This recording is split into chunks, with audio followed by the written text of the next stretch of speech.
eu tenho a honra de trazer ao nosso Atualidades Pampa o Dr. Anthony Ong. Ele é pediatra, ele é médico infectologista, toxicologista, professor da USP. Ele também é integrante da Organização Mundial da Saúde, chinês, nasceu na China, morou nos Estados Unidos e atualmente nos dá a honra de estar morando no nosso país, no Brasil. Boa noite, doutor Anthony. Roberta, prazer falar com você novamente, com esse bravo povo gaúcho, a quem eu tenho grande estima. E é principalmente um prazer falar com você que tem tantos médicos na família, praticamente faz uma faculdade de medicina inteira só com a sua família, né? Então me honra isso, estar com vocês. Muito ao contrário, eu que sinto honrado de poder falar com você e com vocês da Rádio Pampa sobre um assunto tão importante como esse aqui. Doutor Anthony, nós estamos falando para o Atualidades Pampa, que é um programa televisivo, um dos programas de maior audiência aqui no Rio Grande do Sul. Temos a grata satisfação de termos uma audiência extremamente qualificada e, sobretudo, muito fiel. E daí a importância de lhe chamar aqui para que o senhor nos conte sobre a sua posição a respeito dessa decisão da Organização Mundial da Saúde de determinar o isolamento horizontal a todos os países. Eu gostaria da sua experiência. O senhor tem 78 anos de idade, 6 filhos... 73. 73, perdão. 48, se for possível. E também eu gostaria de lhe dizer assim, a sua experiência é magnífica e tem sido extremamente relevante os dados científicos. Então, se o senhor puder nos apresentar esses dados, esses estudos, para que a gente possa ter uma visão bastante científica a respeito. Perfeitamente, Roberto. Obrigado mais uma vez por falar. Acho importante, por ser professor de qualquer faculdade de medicina, ainda tão prestigiosa como a Faculdade de Medicina da USP, quando a gente apresenta um raciocínio médico, né, Roberto? Você sabe muito bem da sua família. Nós temos uma das maiores audiências críticas do mundo, que são seus pares médicos. Então, nós não podemos apresentar nada que seja falho, porque eles vão detectar o menor deslize na sua apresentação. Então, com isso, nós aprendemos muito a usar raciocínio. Isso é uma coisa que todo ser humano devia ter, ou aqui dentro, nosso miolo, o nosso quociente de inteligência. Aí parece-me que os homens públicos, até um ponto, acabaram esquecendo que, antes de mais nada, a razão antes da emoção. É importante que essa situação atual no mundo, na realidade, essa pandemia, eu sempre brinco, falando assim, brinco não, mas com seriedade, que isso não é um pânico, é uma panicodemia, na realidade. É uma epidemia de pânico. E nós sabemos muito bem que pânico e medo mata 10 vezes mais do que a causa em si. Isso é uma verdade estatística em qualquer livro de ciência e de circunstâncias no mundo. Agora, por que aconteceu isso? Provavelmente aconteceu porque quando a China fechou a província de Hubei, elas por acaso, Wuhan é a cidade natal da minha mãe, há mais de 100 anos atrás. Então me despertou grande interesse afetivo a essa situação. Então, quando se fechou, então é uma coisa inédita nos tempos modernos, em tempos de paz, que um país teve a ousadia de fechar uma província inteira de 60 milhões de habitantes. E quando fizeram isso, obviamente, despertou a curiosidade da mídia internacional para saber o que aconteceu. E, como sabe, os chineses têm sempre aquela fama de ser um povo muito que esconde as coisas, não fala, etc. Então eles falaram, não, isso deve ser pior do que é porque os chineses estão escondendo alguma coisa. Certamente esconderam no começo, isso não tem dúvida. Mas quando chegou um ponto que os números eram tão gritantes que não dava mais para esconder, então a China abriu totalmente. E aí, então, com isso, eles levaram esse superdimensionamento da situação adiante em toda a evolução da pandemia até os dias de hoje. É importante lembrar que o coronavírus faz parte de uma família de vírus chamado Coronidae. São outros, né? Nós tivemos o SARS em 2001, nós temos o MERS em 2009 e agora nós temos essa Covid-19. Normalmente, os coronavírus dão uma doença extremamente leve, na realidade é um resfriado. 4 cepas do coronavírus todo ano, nos meses de inverno, seja no hemisfério norte, seja no hemisfério sul, provoca esse quadro de resfriado comum. Então, o presidente, quando falou isso, e todo mundo está tirando sarro dele, que ele fala uma gripe, uma resfriadinho, tecnicamente ele está certo. Eu não estou defendendo o presidente, estou defendendo que cientificamente é o que se chama. It's a common cold, nos nomes dos professores da Harvard, que falam exatamente isso a semana retrasada. E é verdade isso.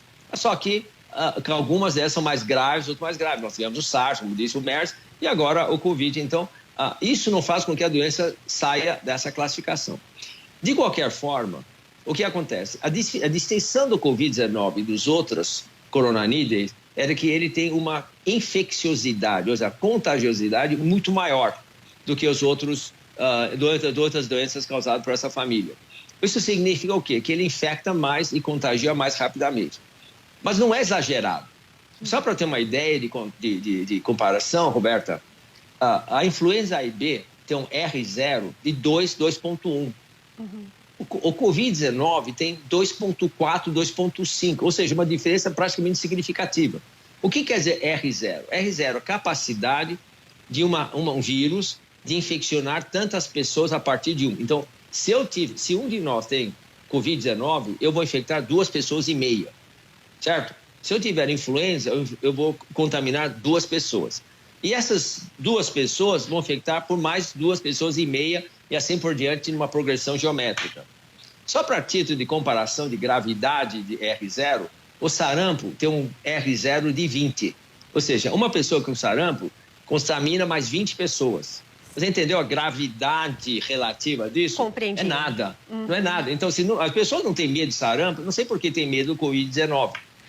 Bom, mas ele mata. Desculpe. Sim.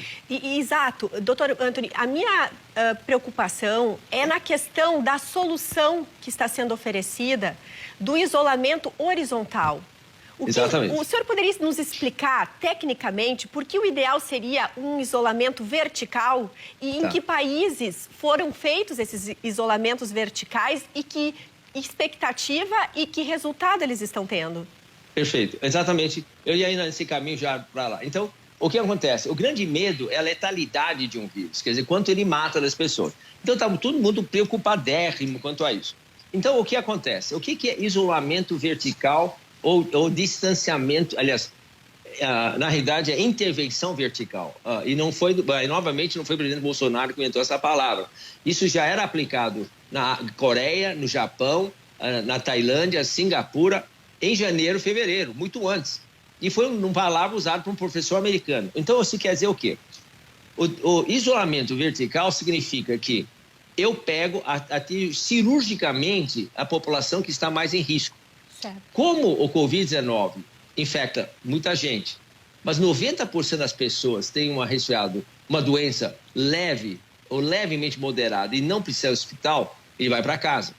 Apenas 10% dessa população realmente vai precisar de atenção médica mais rigorosa e até terapia intensiva. Esses 10%, então, é que nós temos que observar. E são pessoas com comorbidade, ou seja, doenças crônicas pregressas. Pessoas com doença pulmonar crônica, hipertensão, obesidade, cardíacos, diabetes descompensado. Não é qualquer diabetes, é um diabetes bravo, aquela pessoa de 500, 600 que é difícil baixar. Não é qualquer hipertensão, é uma hipertensão 170 por 150 que o remédio não abaixa. Não é qualquer com o pulmão, é claro que tem um pulmão realmente bem agravado. Pessoas que fumam muito, também esse caso é assim. Então, essa é a população de risco. E não é só velhinho, é qualquer idade. Se tem um jovem de 30 anos, 40 anos, 20 anos, que tem essas patologias, ele também está na população de risco. É que o mais velho tem mais chance de ter uma porcentagem da sua população mais com essas doenças de risco.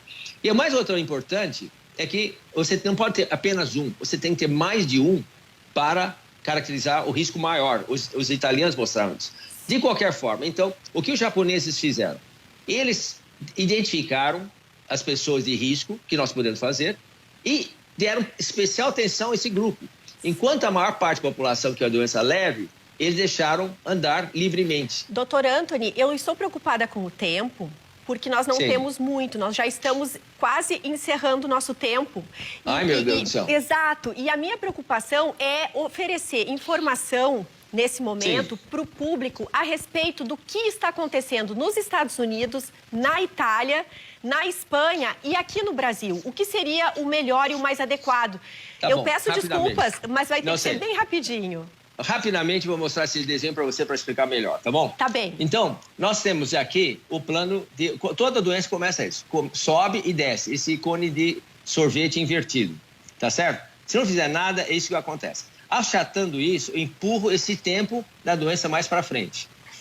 Quando você faz isolamento, quer dizer, distanciamento social, você pega essa pessoa e joga nessa curva verde. Quer dizer, você achata a curva, mas você não encerra, impõe mais para frente. E você vê que o pico dela é menor. O que nós estamos tendo isolamento horizontal é essa curva azul aqui. Quando você faz isso, você fecha, quarentena, realmente diminui o número de pessoas, menos pessoas tornam-se imunes, e o que acontece? Depois vai ter um outro pico lá para frente. Para vocês no Rio Grande do Sul, vai ser um problema sério, porque isso vai cair justamente no inverno.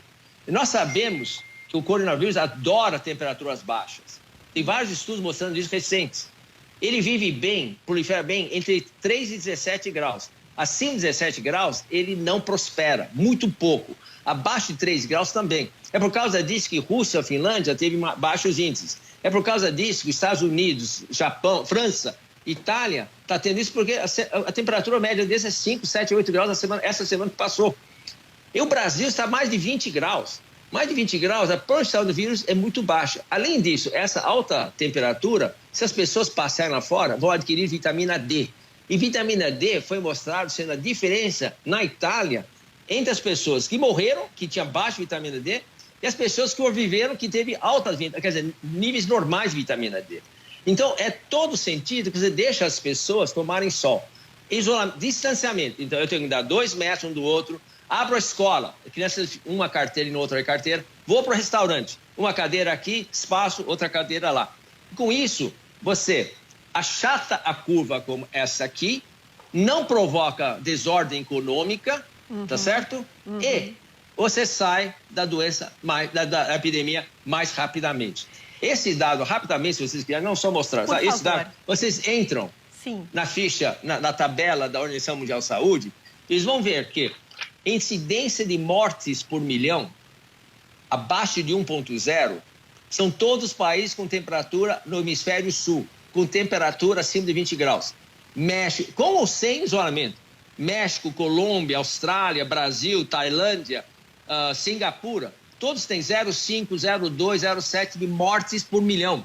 Os países frios, como Estados Unidos, Espanha, Itália, 200 mortes por milhão, 230, 216, 69, em todos muito elevados.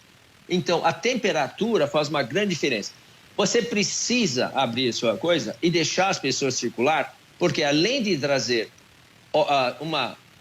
como se diz, uma melhora econômica, uma melhora psicológica, você está prevenindo e baixando o número de pessoas doentes, porque nós temos que aproveitar este calor que ali nas terras gaúchas vai acabar lá para o fim de maio, não é verdade? Um pouquinho antes até, talvez. Pois é, então, a curva vai ver aqui. Como nós sabemos que a curva sobe e desce, a base dela é o tempo, esse tempo é 12 semanas, se começou no carnaval, que é fevereiro, então ele deve terminar até ou fim de abril ou meados de maio, que dá tempo de você salvar a colheita, salvar a economia e as pessoas terem menos doenças. Então, infelizmente, esse confinamento horizontal está favorecendo a piora e mais casos de Covid. Exatamente. Posso uma última tabela para você? Para finalizar, essa aqui, por favor. É só para finalizar. Isso é uma estimativa feita lá nos Estados Unidos pelas universidades. Esse aqui, um azul, são pessoas sem doença, quer dizer, sem sinais da doença, mas podem estar infectados. O vermelho é sinal das pessoas que ficaram doentes e o amarelo que recuperaram. Aqui, sem nenhum tratamento, sem nenhuma intervenção. Este aqui, quando você faz uma quarentena dura, como o seu estado está sendo. Aqui, o número de pessoas não doentes, mas infectados, é igual ao número de pessoas doentes infectadas, e aqui amarelo a recuperação. Quando eu faço distanciamento social, mais ou menos do tipo Brasil, mesmo assim, o número de pessoas infectadas não doentes é muito maior do que o número de pessoas doentes. Mas quando você faz um distanciamento social igual ao Japão, olha que impressionante, esse é o último, o número de pessoas infectadas não doentes é muitíssimo maior que o número de pessoas com a doença. Então faz todo sentido nós fazemos o distanciamento social, usar máscara, certo? Certo. Aproveitar o calor.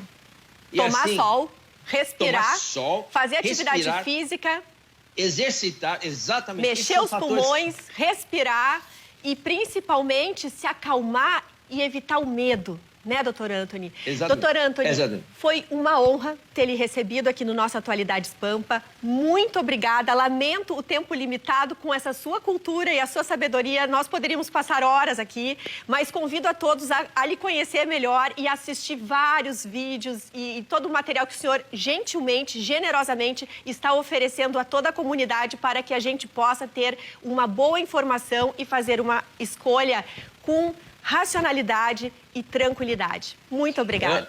Olha, só terminando uma frase, se eu puder. Por nós favor. temos a opção de ter um distanciamento inteligente, como a Tailândia, Japão, Coreia, ou fazer uma quarentena burra que vai piorar a nossa situação econômica.